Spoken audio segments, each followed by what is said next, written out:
Hello aspirants, welcome back to my channel. तो हम solve कर रहे थे एच सी वर्मा बुक से फ्लूइड मैकेनिक्स के चैप्टर्स एंड आज देखेंगे question number 34। Water leaks out from an open tank through a hole of 2 mm square area at the bottom. Suppose the water is filled up to a height of 80 centimeters and the area of cross section of the tank is 0.4 meter square. यानी कि कुछ ऐसा scenario given है हमारे पास कि एक tank है और ये ओपन टैंक है, यानी कि जो सरफेस पे प्रेशर होगा that will be ambient pressure, और बॉटम में एक होल है and this hole is of area 2 mm square. Let this area be denoted by small a.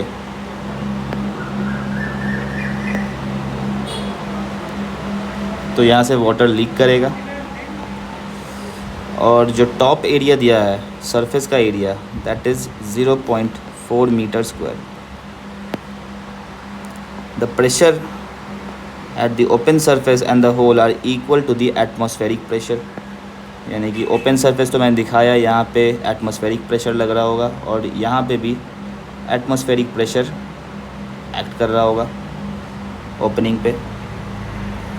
Neglect the small velocity of the water near the open surface in the tank. तो यहाँ से water कुछ v speed से leak कर रहा होगा, तो surface का वेलोसिटी नीचे की तरफ कुछ vs होगा, इसको नेगलेक्ट करने बोला है, यानी कि this will be almost equal to 0. Find the initial speed of the water coming out of the hole. तो ये v स्पीड कितना होगा ये कैलकुलेट करना है हमें. तो मान लेते हैं ये जो सरफेस लेवल का हाइट है from this hole is capital H, और ये सरफेस को मैं 0.1 बोलता हूँ और होल को 0.2. तो 1 और 2 के बीच में बर्नौली इक्वेशन लगाएंगे हम, तो मिलेगा हमें P1 plus half rho V1 square plus rho g H1 equals to P2 plus half rho V2 square plus rho g H2. यहाँ से हमें बोला है कि Vs यानी कि सरफेस का जो वेलोसिटी है वो टेंडिंग टू 0 है, तो यहाँ से V1 को मैं 0 कर सकता हूँ. P1 एटमॉस्फेरिक प्रेशर के बराबर है, तो Pa प्लस रो जी हाइट जो दिया हुआ है मैं बॉटम सरफेस को डेटम लूँगा, तो H1 will be equal to capital H equal to, फिर होल के पास भी एटमॉस्फेरिक प्रेशर एक्ट कर रहा है, तो P2 will be equal to atmospheric pressure plus half rho V square मुझे पता करना है V का वैल्यू, और H2 जो होगा वो डेटम से कोइंसाइड कर रहा है P2 0.2, तो H2 विल बी 0. तो ये आ गया मेरे पास इक्वेशन. यहाँ से PA and PA will be cancelled out, तो इसे आप सॉल्व करोगे तो आपको वेलोसिटी का वैल्यू मिल जाएगा √2gh. तो पार्ट ए में मुझसे इनिशियल वेलोसिटी पूछा है, तो इनिशियली जो हाइट है, हाइट गिवन है मेरे पास. हाइट कितना गिवन है क्वेश्चन में? 80 सेंटीमीटर्स हाइट गिवन है, यानी कि v equals to √2 into gravity 10 into 80 centimeters यानी कि 0.8. तो ये आपको मिल जाएगा √16, that is 4 meters per second. Next part देखते हैं.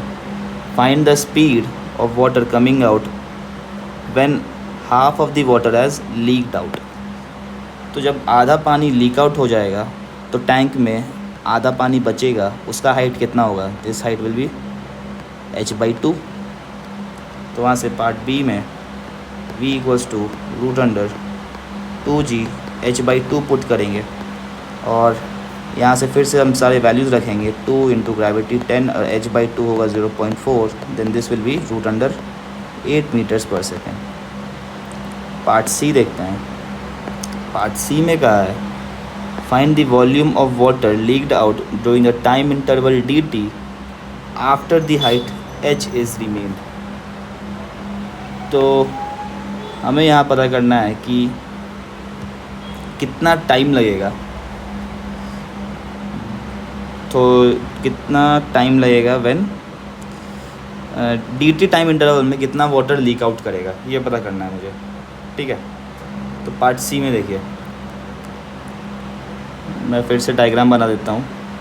This is my water, h height है इनिशियली, स्मॉल h इसको बोलते हैं हम। फिर कुछ dt टाइम के बाद ये हाइट कम हो करके, कितना कम होगा ये height, this will reduce to dh height में डिक्रीज़ होगा dh। तो ये dh हाइट डिक्रीज़ करने के कारण वाटर कितना लीक होगा। तो देखिए, जो वाटर लीक हुआ है मैं उसको dq बोलता हूँ।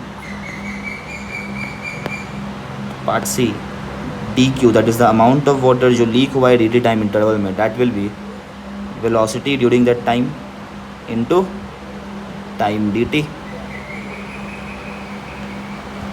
Into area. Area of the hole कितना है, 2 मीटर्स पर 2 mm स्क्वायर, राइट। तो 2 इंटू 10⁻⁻6 से मल्टीप्लाई करके इसको मीटर स्क्वायर में कन्वर्ट कर लेंगे। तो ये टोटल वाटर का वॉल्यूम है जो लीक हुआ है, where v is the speed at the given instant. तो गिवन इंस्टेंट पे v कितना होगा हमने भी कैलकुलेट किया, दिस इज़ 2√2gh। तो यहाँ से dq मिल गया हमें, dq is √2gh into 2 into 10⁻⁻6 times dt। And ये हमें यहाँ से पता चल गया। तो हमें पता क्या करना था, वॉल्यूम पता करना था ना। तो वॉल्यूम तो यही हो जाएगा, this is the volume. Next part देखते हैं। नेक्स्ट पार्ट है, अच्छा इसमें लिखा था find the decrease in dh, decrease in height dh in terms of h and dt। तो dh कितना होगा, dh जो डिक्रीज़ हुआ है हाइट में, दिस dh, ये total volume that is dq upon area of cross section of the surface that is a।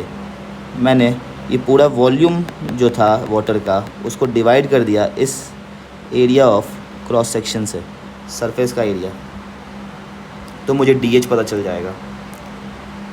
और इसे आप फर्दर सॉल्व करोगे तो dq का वैल्यू हमने निकाल के रखा हुआ है, दैट इज़, और एक्चुअली dh मेरा डिक्रीज़ कर रहा है तो यहाँ एक माइनस साइन भी आएगा, -√2gh into 2 into 10⁻⁻6 dt divided by area. Area कितना था, 0.4 मीटर स्क्वायर, तो यहाँ पे 0.4। तो यहाँ से dh का वैल्यू हमें पता चल गया, that is -√2gh into 5 into 10⁻⁻6 dt। ये पार्ट सी सॉल्व हो गया। नेक्स्ट पार्ट डी देखते हैं। From the result of part C find the time required for half of the water to leak out. तो इसको थोड़ा सा रीअरेंज करेंगे हम तो मिल जाएगा हमें dh upon √2gh equals to -5 into 10⁻⁻6 times of dt। और यहाँ से हमें dt टाइम पता करना है, हाइट h से h/2 होने में कितना टाइम लगेगा। तो दोनों साइड इंटीग्रेट कर देंगे हम। 0 टाइम पे height of liquid was capital H और टाइम t पे ये हाइट हो गया h/2। तो यहाँ से जब आप इसे सॉल्व करोगे इंटीग्रेशन को तो 1/√2g तो कांस्टेंट है, और 1/√h का जो इंटीग्रेशन होगा that will B 2 times √h और लिमिट्स h से h/2 इक्वल टू ये -5 इंटू 10⁻⁻6 कांस्टेंट है और dt का integration t limit 0 to t। और यहाँ से जब आप इसको फर्दर सॉल्व करोगे तो आपके पास आएगा -5 into 10⁻⁻6 times t will be equal to 1/√2g और इंटू 2 बाहर ले लिया मैंने, और √h अपर लिमिट रखेंगे h/2 तो 0.4 माइनस लोअर लिमिट रखा तो 0.8, और यहाँ से जब आप सॉल्व करोगे तो आपको टाइम का वैल्यू पता लग जाएगा, जो कि आएगा 23657 सेकेंड्स के आसपास। और इसे आप 3600 से डिवाइड करोगे तो आपको आवर्स में आंसर आ जाएगा, जो कि अप्रॉक्सीमेटली 6.57 आवर्स मिलेगा। And this is the answer.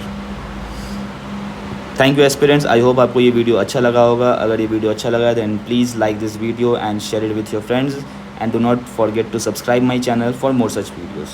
Thank you.